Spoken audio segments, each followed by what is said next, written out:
Kā sākās tavs stāsts par to, ka tu vēlies palīdzēt tieši šiem cilvēkiem? Kāds tas aizsākums ir? Mans stāsts sākās diezgan, jāsaka tā, personiski, jo man ir 4 bērni, no kuriem vecākais ir Kristers. Un Kristeram ir smagi garīgi rakstura traucējumi, intelektuāla atpalicība. Un mēs ģimenē sapratām, ka pēc skolas beigšanas viņam vienkārši nav ko darīt. Viņam nav nekāda iespēja. Un viņš principā ir mājās 24/7, lai gan viņš ir spēkpilns jaunietis pašos spēka gados. Bet jūs jau neesat vienīgā ģimene. Ir Latvijā tad ļoti daudz šādas ģimenes, un gan jau, ka viņas arī ir saskārušās ar to domu, ka tam cilvēkam pieaugot, viņam īsti, kā saka, tāda darba dzīve tur varbūt nav.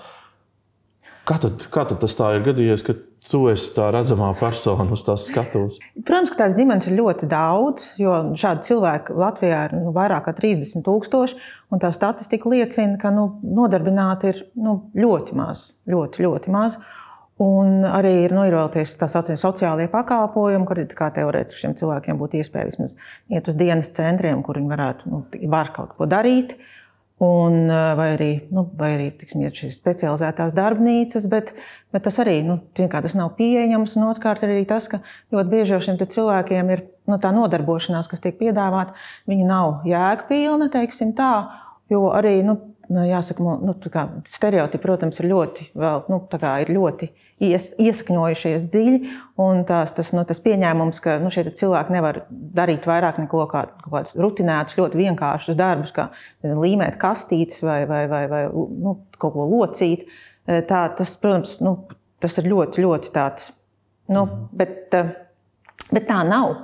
Un to arī rāda Eiropas pieredze un arī noteikti plašākā pasaules kontekstā, ka šie cilvēki viņiem dod iespēju, tad viņi var darīt ļoti daudzas lietas, jo kā jau jebkurš no mums, arī viņi ir ļoti dažādi, un katrs no viņiem vēlās kaut ko darīt tādu, kas ir piemērots tieši viņam, un jēgpilns tieši tā, jo katrs jau, tas darbs jau ir viena no jēgpilnas dzīves sastāvdaļām ikvienam cilvēkam, bet šiem cilvēkiem šādas iespējas ir stipri minimāli. Protams, tas ir izaicinājums. Labi. Visur pasaulē droši vien par to rūpējas valsts. Tātad valsts, kurai tiek samaksāti nodokļi, tad viņi droši vien savā paspārnē, valsts vai pašvaldība ņem šos cilvēkus un tad kaut kādā veidā viņus nodarbina, vai ne?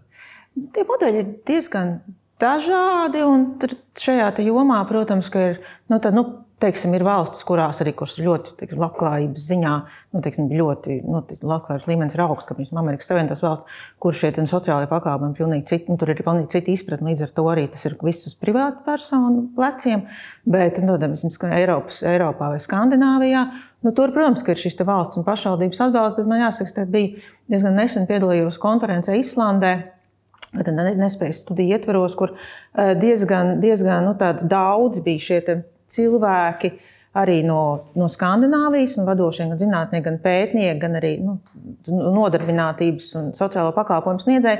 Un jāatzīst, ka šī problēma ir ļoti aktuāla, jo ir šis modelis, ko es jau minēju par tiem sociālajiem pakalpojumiem, tur ir tā, ka tur ir visbiežāk tā ir pašvaldība, un tad ir tā, ka tāda situācija, ka cilvēkiem nav ko darīt. Protams, ka tādās attīstītajās Skandināvijas valstīs viņi nav iedomājami, vai Vācijā, viņi nav iedomājami. Bet jautājums, bet tagad, ko mēs šeit ir sociālajie pakalpojumi, tas ir, viņi mēģina atrast veidus, kā no šiem sociālajiem pakalpojumiem aiziet, jo tā ir tik un tā ir. Tas ir kaut kas tāds, kas tiek veidots mākslīgi. Tieši tā. Nevienam īstenībā to nevajag, visticamāk. Jo viņi tik un tā, šie cilvēki, viņi tik un tā tiek izolēti no sabiedrības. Viņi neiet kopējā darba plūsmā, ritmā un tā tālāk. Ir jau droši vien tādi, kur to varētu darīt, un ir tādi arī, kuri to apstākļu dēļ to nemaz arī nevar darīt. Jā, jo šie cilvēkiem viņiem jau ir vajadzīgs, ja viņiem ir intelektuāla attīstības traucējumi, intelektuāla invaliditāte, tad jau šim cilvēkam viņam vajadzēs atbalstu. Jautājums ir, cik lielu viņam to atbalstu vajag, bet mēģināt tagad vienkārši, ka viņš paņems uz mantus un aizies uz darbu, tā visticamāk nebūs. Tur jāizdomā, kā viņu atbalstīt. Tu noteikti esi staigājusi arī pa birokrātijas labirintiem un gaitiņiem. Ko tur saka? Ko tev atbild un ko tur saka Man atbild, ka viss ir kārtībā. Ka mēs... Viss ir labi. Nē, ka ir. Es tikai nemāku atrast. Tā ir tā atbilde, pēc kuras es arī biju pirms pāris gadiem. Man šķiet, ka es piedalījos arī vienā diskusijā, kur bija šī manas tieši mana dēla, kur ir problēma. Cilvēkam ir jau pār 18 gadiem, viņam nav kur iet, un tur piedalījās gan tiesības ar biroja pārstāvji, Labklājības ministrijas pārstāvji, pašvaldības pārstāvji. Un tad bija tā, ka es biju, kas saka, ka nekā nav. Reāli, ka, tad man ir vēstules no dažādām institūcijām, kuras izgāja arī šo ceļu, kur saka, ka principā, ka arī saka, ka nekā nav. Tādā ļoti, ļoti birokrātiski, smagnējā, sarežģītā valodā. Un nevis saka, ka nav, bet jā. Un tad ir otra puse, ka ministrija un pašvaldības, ka es tikai, viss ir kārtībā, jūs neprotat atrast tikai. Jā. Un beidzās tā diskusija ar to, ka man tiesības ar biroja pārstāvi teica vērsties tiesā, uzsākt tiesvedību. Bet tas bija vienīgais reālais risinājums, ko man piedāvā. Protams, ka es to nedarīšu, un es arī sapratu, ka man nav resursi cīnīties ar šīm birokrātu. Noteikti, ka to varētu. Ir šīm visām birokrātijas dzirnavām, bet es vienkārši mēģinu rast un atrast un iet savu ceļu, kā izveidot kaut kādu alternatīvu. Jā. Un tā radās Faveo. Tā radās Faveo. Un, ja es pareizi sapratu, un tagad palabojies kaut kur kļūdos, tā ir organizācija, kas savedīs kopā darba devējus, kuri ir, kuri vēlas iesaistīt, droši vien aiz nevis tādu žēlumu, bet arī ar kaut kādu noteikti sev tādu izdevīgumu, jā, noteikti, lai tas tā būtu. Lai tomēr viņi arī justos kā ieguvēji, kopā ar cilvēkiem, kuriem ir dažādi veidi šo garīgo raksturu traucējumu, tās pakāpes un stadijas, ja? Un kopā tiek radīta tāda kā darba platforma. Jā, tas ir jāsaka, laikam, tas ir viens no Faveo aspektiem, tas, uz ko es tagad tā ļoti fokusējos. Un arī ne tikai varbūt ar garīgu raksturu traucējumu, bet cilvēkiem intelektuāli, jā, bet arī vispār ar invaliditāti, arī ar fizisku invaliditāti, pieksim, jo arī es saskārusies ar to, ka jau šie pieminētie stereotipi, ka viņi ļoti bieži attiecās ne tikai uz cilvēkiem, ar jebkuru invaliditāti, teiksim tā, ne tikai ar intelektuālu vai garīgu raksturu traucējumiem. Un tad līdz ar to arī tāds plašāks, un arī un tas ir viens no tādiem aspektiem. Jo tie nodarbinātības veidi un modeļi, viņi jau var būt ļoti, ļoti, ļoti dažādi. Un tie cilvēki arī, protams, ka viņam... Un kam būtu jānotiek tagad, lai šī platforma augtu un attīstītos? Tātad droši vien no vienas puses būtu jābūt cilvēkiem, kuri ir kā darba ņēmēji, otra kā darba devēji. Tad abām pusēm būtu jāizrāda kaut kāda interese. Jā. Tā tas ir. Un mans tas mērķis ir būt, ka mēs kā Faveo, ka mēs esam pa vidu kā tāds starposms starp abām pusēm, jo gan jau gan pieminētie šis atbalsts šiem cilvēkiem, kas ir vajadzīgs, jo tas ir viens. Un otrs arī ir, no otras puses atkal, arī savest šos cilvēkus kopā ar uzņēmējiem, arī būt kā tādam vidutājam. Vidutājam, jā. Labi. Tātad, ja es esmu ģimenes, galva, man ir bērns, piemēram, ar kādu no invaliditātēm, tad es varu kaut kur pieteikties, man kaut kur ir jāiet, kaut kas ir jāizpilda. Jā, tev būtu jāiet mūsu mājaslapā. Ļoti vienkārši www.faveo.lv, un uzreiz ir šī pieteikuma anketa, kur es sadarbībā ar dažādiem ar cilvēkiem, kuriem ir arī pieredze šādu sociālo pakalpojumu sniegšanā un arī darbā ar cilvēkiem ar invaliditāti. Es centos viņu izveidot maksimāli vieglu un ātru, līdz ar to tā anketas aizpildīšana aizņems principā mazāk par 2-3 minūtēm. Un tad, lai maksimāli šo birokrātisko, kurā gadījumā procesu samazinātu. Un tad ir tas mērķis, ka mēs sazināmies tālāk ar šiem cilvēkiem, un tad jau tālāk individuāli mēģinām piemeklēt risinājumus katram. Un, ja es esmu darba devējs, un es šo klausos, un es zinu, ka es gribu iesaistīties, un es gribu palīdzēt, un man starp citu būtu kā reiz tādu darbi, ko es parasti vasaras darbos dodu studentiem, bet arī, ko tad cilvēki varētu to darīt visu gadu. Tad arī, principā, tas ceļš ir stipri līdzīgs. Tad vienkārši ir jāaiziet. Anketa ir darba devēja anketa, jā? Jā, ir darba devēja anketa, kas arī ir ļoti, ļoti maksimāli vienkāršota. Vai arī vienkārši rakstīt e-pastā. Un tad arī, tāpēc, un tad sazināsies un tad sapratīs vienkārši, kāds ir tas.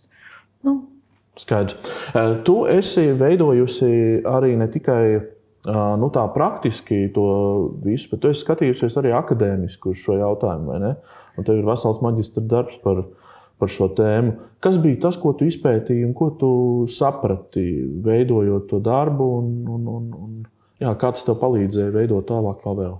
Tas principā bija, tas Faveo pateicoties manam maģistra darbam, jo es sāku man 2. maģistra grāds, bet es iestājos akadēmijā funkcionāla dizaina nodaļā ar domu, ka es tagad apgūšu, kļūšu par interjeru dizaineru, jo es tajā brīdī strādāju, un es gribēju vienkārši profesionāli pilnveidoties, bet tas process aizveda mani pilnīgi un absolūti citā virzienā, jo es studējot akadēmijā šo dizaina nodaļā, es saprotu, ka tas dizains ir kā, ka tas nav tikai mēbeļu dizains vai interjeru dizains, bet tas ir šis procesu dizains, kas ir ārkārtīgi jaudīgs instruments, kā izveidot labas un foršas lietas.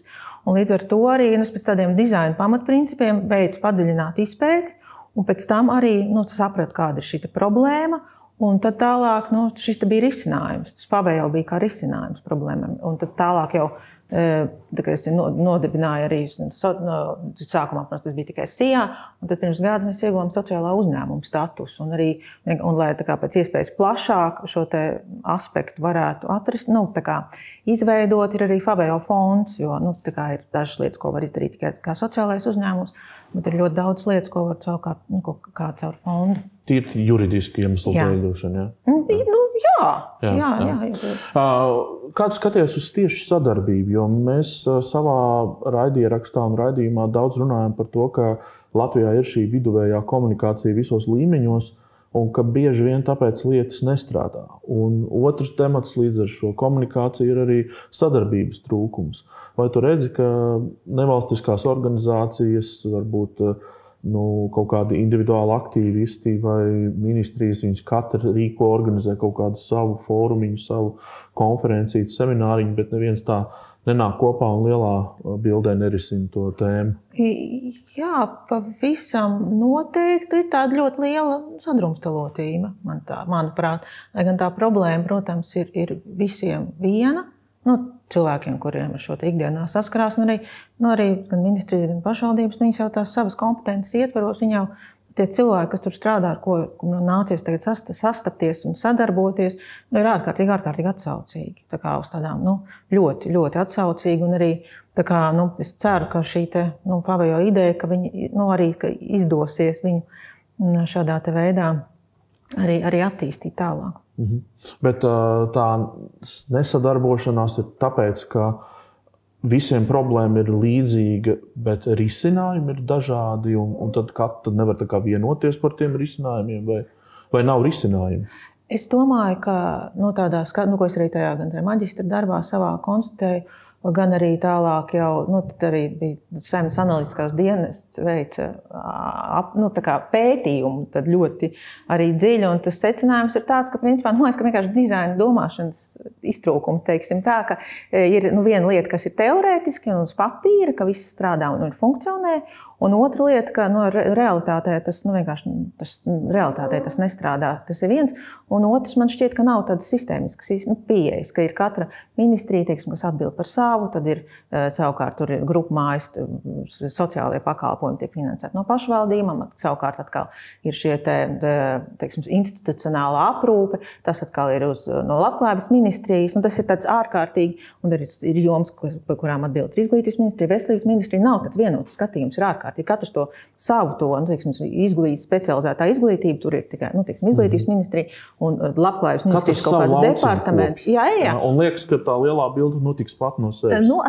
Es tā pieļauju, ka vienkārši tāds absolūti sistēmisks. Ir problēma, un tad to problēmu vienkārši tagad mēs darīsim kaut kāds plāns, kā mēs tālāk risināsim tur. Bet tas viss tikai vajag attīstīt, iekļaut, nodarbināt, veidot, iekļaut tur plānos visādos, tur 5 gadus un nākamās, tas ir kopš 2000. Gadu sākuma. Es ātrāk, izpējams, ka tie dokumenti ir vēl senāk, bet par to, ka ir jāattīst sabiedrībā balstīti pakalpi, un viss šis kas ir tas ir jau kopš 90. 99. vai 2000. gadā jau ir iekļauts, un tad tikai pārceļos, kā uz nākamajā plānošanas, tur kādā pārceļ, un tas viss tā arī kaut kā lēnā garā notiek uz priekšu. Jā. Tātad mums faktiski tas, ko varam teikt un secināt, ir, ka ir tāds kritisks dizaina domāšanas trūkums vispār par procesiem kopumā. Es domāju, ka noteikti, jā.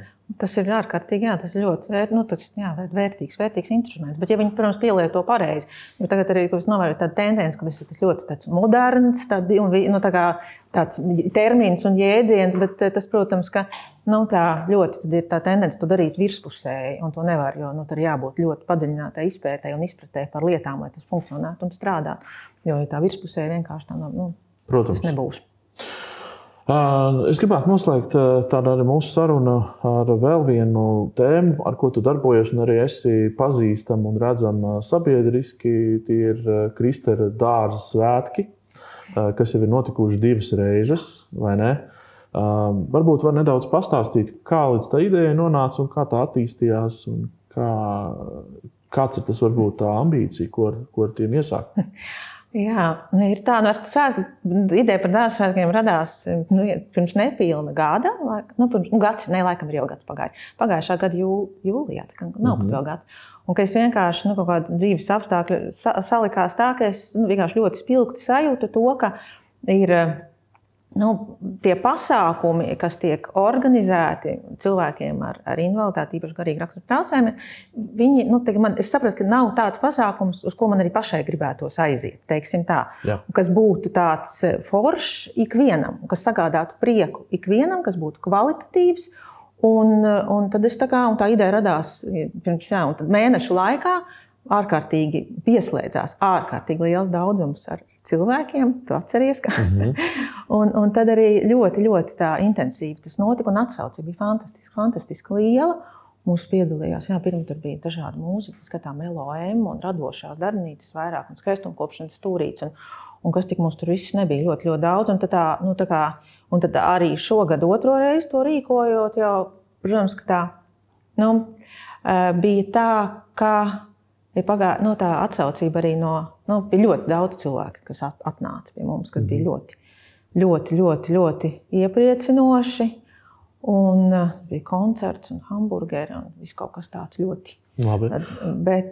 Un tie svētki tas koncepts, ka tie ir Kristera dārza svētki, Kristers uzņem ciemos, vai kā tas ir domāts? Tas nosaukums vienkārši dārza svētki ielūdz Kristers.